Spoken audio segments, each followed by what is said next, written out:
externally, this is probably one of the best fake or clone phone packagings I've ever laid eyes on. The attention to detail here is truly fantastic.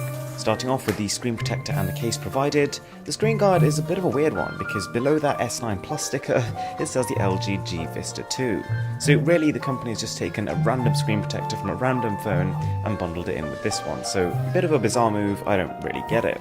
The case is a silicone case which looks a little bit more accurate. This looks like it would fit what the supposed Galaxy S9 Plus is going to look like, which of course means it's incompatible with this dodgy screen protector that's also included. Opening the main box, definitely a pleasant surprise. You're greeted by this plastic coated weaved finish.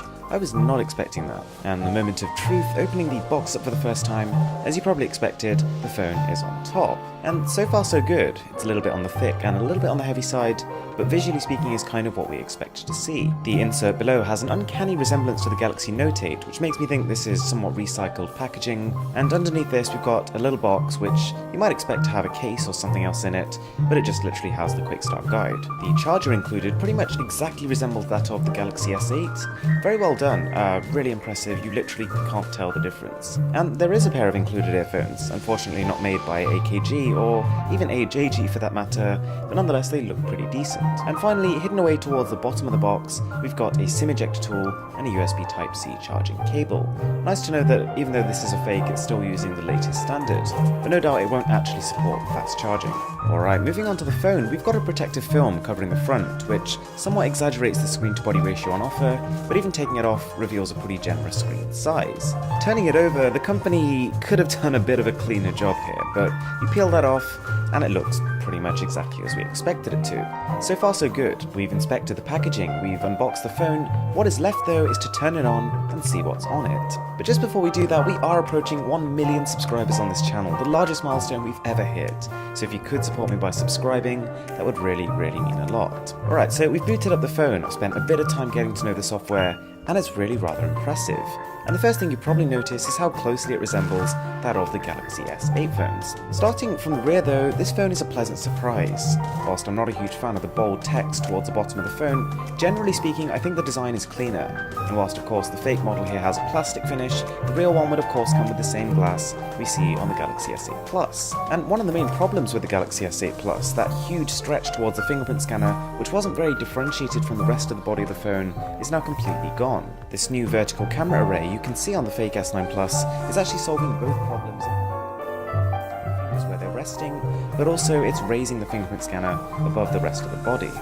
Something we come to expect with these clone phones that come out before the real phones have been released is a thicker and a heavier body, and that hasn't changed here, so this aspect of the phone is definitely not representative of what we will see with the real phone. What I was really impressed by is though even though this is clearly not a powerful phone, just judging by how little it costs, they managed to keep everything running very smoothly. It's almost ironic because the fake phone is not actually running TouchWiz, but is only simulating this, but as a result is actually running a much lighter operating system, which means that sometimes equivalent tasks are actually faster on the fake phone. On the other hand, you might be able to tell there's been a bit of skimping when it comes to the display.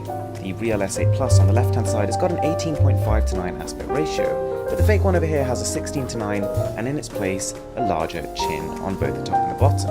Also, whilst it's certainly impressive that the fake phone is actually curved, you'll notice the curve is only coming in the body of the phone, and that the display itself is completely flat, so it's missing that edgeless feel, that infinity display that the real phones have. The clone actually does impress in a lot of ways though. The wallpaper library, whilst not necessarily advancing it to the next level and including anything new, is complete. It has everything that the S8 phones do.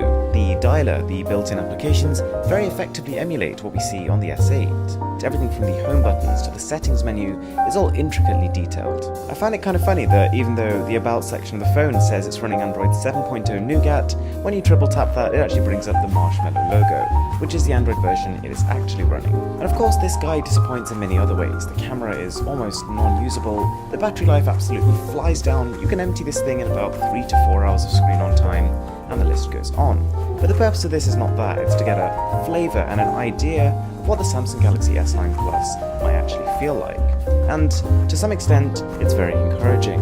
Whilst the only improvements we can really see so far are the more symmetrical design and the more easily accessible fingerprint scanner, those are both very welcome changes.